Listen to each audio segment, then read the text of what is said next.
Alô, amigos, para aqueles que não me conhecem, eu sou Rui Martins, correspondente do Observatório da Imprensa e do jornal Correio do Brasil. Há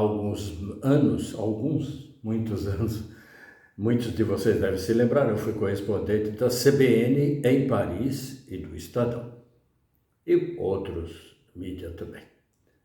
Vamos lá, nós estamos vivendo uma época difícil agora, com o retorno de guerras, né? E o tema, então, nos leva sempre àquela indagação. E a ONU? O que a ONU faz? Né? E a ONU? A ONU é impotente diante das guerras, mas a ONU não deveria evitar que houvesse guerras? Entretanto, antes de continuar, eu vou pedir para vocês irem ali no cantinho e se inscrever no canal. Esse canal está balançando.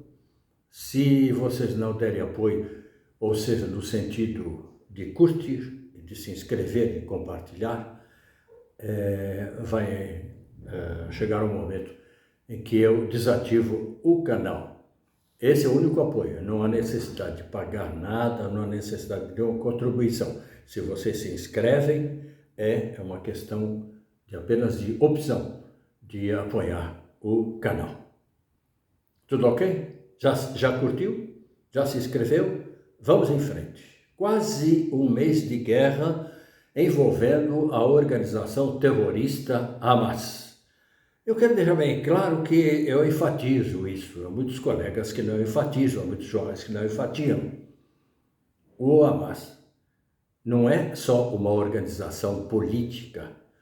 O Hamas é uma organização terrorista e política. Bom, mas isso é uma questão de opiniões. Nós estamos numa democracia e nós podemos considerar e interpretar as coisas como bem nos parece, não é? Então vamos em frente. Então, quase um mês de guerra envolvendo a organização terrorista Hamas, que controla a faixa de Gaza, e Israel.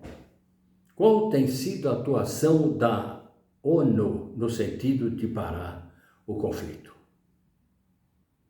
E não é só. Quase 2 anos depois da invasão da Ucrânia, por decisão do presidente Putin, o presidente russo, e o que tem feito a ONU de efetivo para acabar com essa guerra? Ou é sua própria estrutura, a própria estrutura da ONU que a impede de agir? No caso de conflitos que envolvam direta ou indiretamente os 5 grandes países membros do Conselho de Segurança, praticamente nada se pode fazer, né? Basta o uso do veto por um desses países, os Estados Unidos, a Inglaterra, a França, a Rússia e China. Há 2 semanas ou uma semana atrás, foram os Estados Unidos que vetaram, não continuou aquele pedido de trégua. Basta um veto para bloquear qualquer iniciativa da ONU, do Conselho de Segurança da ONU. A mais importante participação da ONU numa intervenção militar foi em 1950, faz tempo, hein?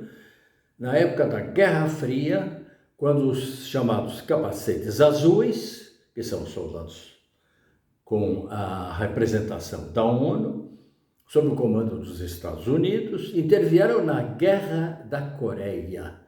Não houve veto, porque a China ainda não era a China de Mao, e a União Soviética não estava no momento da decisão do Conselho de Segurança. Ela achou que essa ausência impediria, mas eles tocaram para frente e simplesmente na decisão que foi tomada constou a União Soviética estava ausente. E, então, nesse caso, a ONU agiu. Outras intervenções foram no Iraque, Kosovo, Afeganistão, Líbia e contra os jihadistas do Estado Islâmico, que se formou principalmente no Iraque depois dos Estados Unidos terem derrubado o ditador Saddam Hussein. Outras intervenções da ONU, quase uma centena, consistiram em operações de manutenção de paz, apoio humanitário, fiscalizar o cessar-fogo entre Israel e os países árabes. Ou então, ações de cunho, como eu disse, humanitário no continente africano. A questionável intervenção militar no Haiti, há alguns anos atrás, que durou 13 anos, contou com o comando militar brasileiro. E aí tem coisas, hein? Vocês já ouviram falar. O general Heleno poderá explicar melhor do que eu.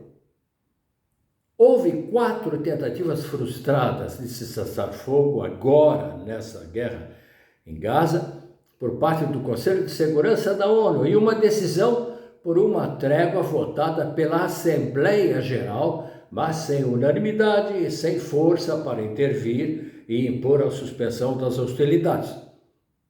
O único órgão da ONU que tem condições de criar uma trégua é o Conselho de Segurança. A Assembleia Geral vota, mas ela não tem essa capacidade de intervir, de criar. É uma questão de posição. Né? Então, houve essa tentativa, mas sem unanimidade, sem força para intervir e impor a suspensão das hostilidades e permitir uma troca de prisioneiros, com o atendimento e tratamento de feridos e o abastecimento da população civil de Gaza com alimentos e água.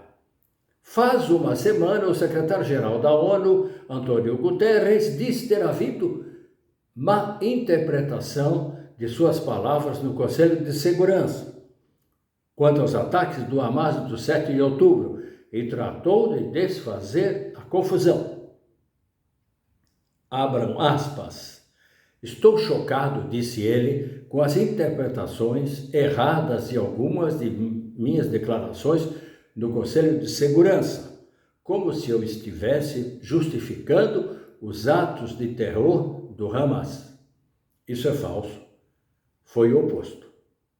Muita gente, inclusive Israel, acharam que Guterres não considerava o ataque um ataque terrorista. A explicação veio logo depois do pedido de sua demissão feito por Israel, que se enfureceu com essa história. Por Guterres ter contextualizado o conflito ao afirmar que o ataque do Hamas não aconteceu do nada. O cessar-fogo humanitário também não havia encontrado unanimidade dentro da Europa. Portugal, Irlanda, Espanha estavam entre os países favoráveis à decretação de uma trégua. Porém, a Alemanha, a Áustria, a Letônia e a Tchecoslováquia achavam que não era ainda chegado o momento de se conter Israel. Uma voz discordante nisso era do primeiro-ministro belga, segundo o qual o direito de defesa, entre aspas, não pode ser desculpa para ações indiscriminadas. Netanyahu, o primeiro-ministro de Israel, alvo de críticas dentro e fora de Israel, escreveu e depois apagou no Twitter, que agora é X, não ter recebido nenhum alerta dos responsáveis pela segurança de Israel sobre as intenções dos ataques do Hamas.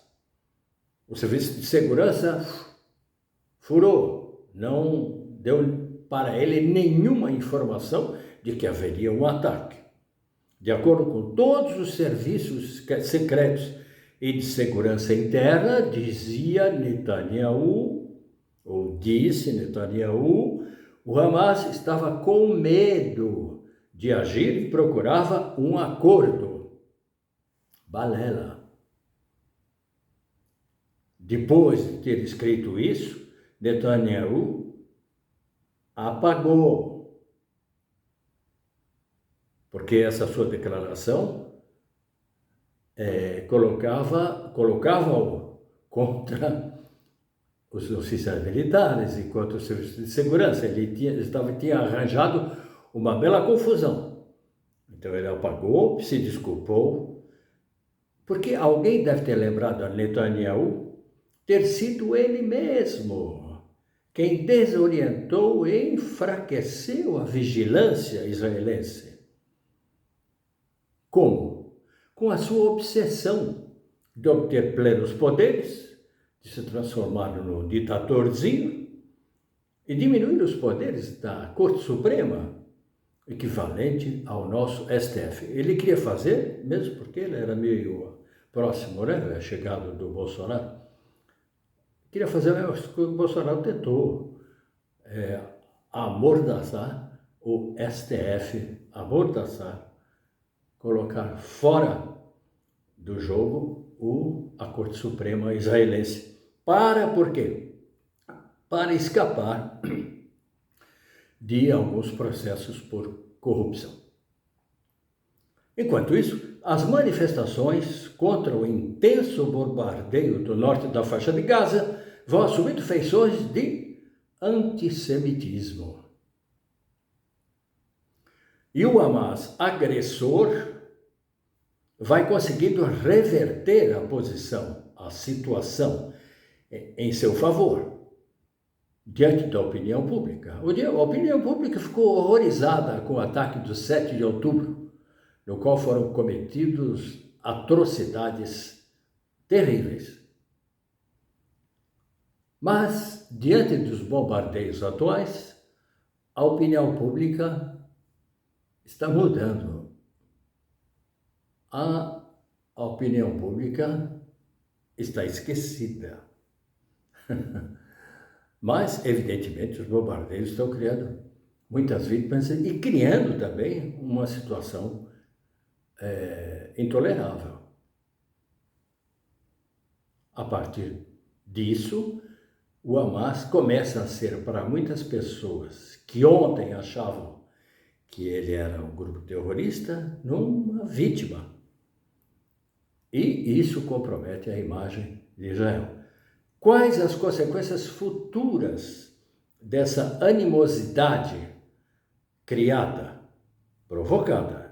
Não podemos nunca esquecer, não vamos fazer com a opinião pública, como o povo que já esqueceu.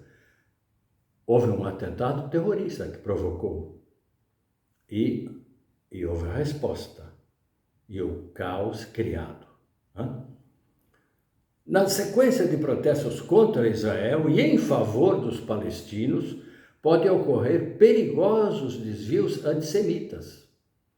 No Brasil, pelo noticiário que eu tenho lido, está havendo muito antissemitismo. Como a intenção, agora vou citar alguma coisa que ocorreu não no Brasil, mas na Rússia, a intenção de uma multidão de muçulmanos realizar um pogrom. Pogrom é o que acontecia no passado quando se matavam judeus. As pessoas nos diversos países matavam judeus. O massacre. Então, esse grupo, essa multidão de muçulmanos invadiu o aeroporto, esperando, com a intenção de tomar os passageiros. Não quero nem pensar o que poderiam fazer com esses passageiros judeus que estavam chegando num avião procedente de Israel. Isso no aeroporto de Makhachkala, no Daguestão. Perigosíssimo tudo isso. Agora, uma coisa, depois de tudo isso que eu contei para vocês, uma coisa que eu acho muito importante. E vocês, que são inteligentes, vão ouvir e vão entender e vão chegar à conclusão por que eu estou dizendo isso. Ok? Não vou precisar explicar pedacinho por pedacinho, não? Vocês são inteligentes, vão entender. Então vamos lá. Paralelamente, ocorreu no Irã, eu posso dizer uma coisa, o Irã apoia o Hamas, hein? É um dos grandes apoiadores do Hamas. A morte da jovem Armita Geravand. Armita Geravand, uma moça iraniana, por traumatismo craniano, cometido pela polícia moral, a polícia de costumes islâmica. O Irã é um estado teocrático, islamista, onde vigora a lei do profeta. Essa lei do Corão é muito rigorosa com as mulheres. Elas têm que andar vestidas até os pés e ter o véu na cabeça.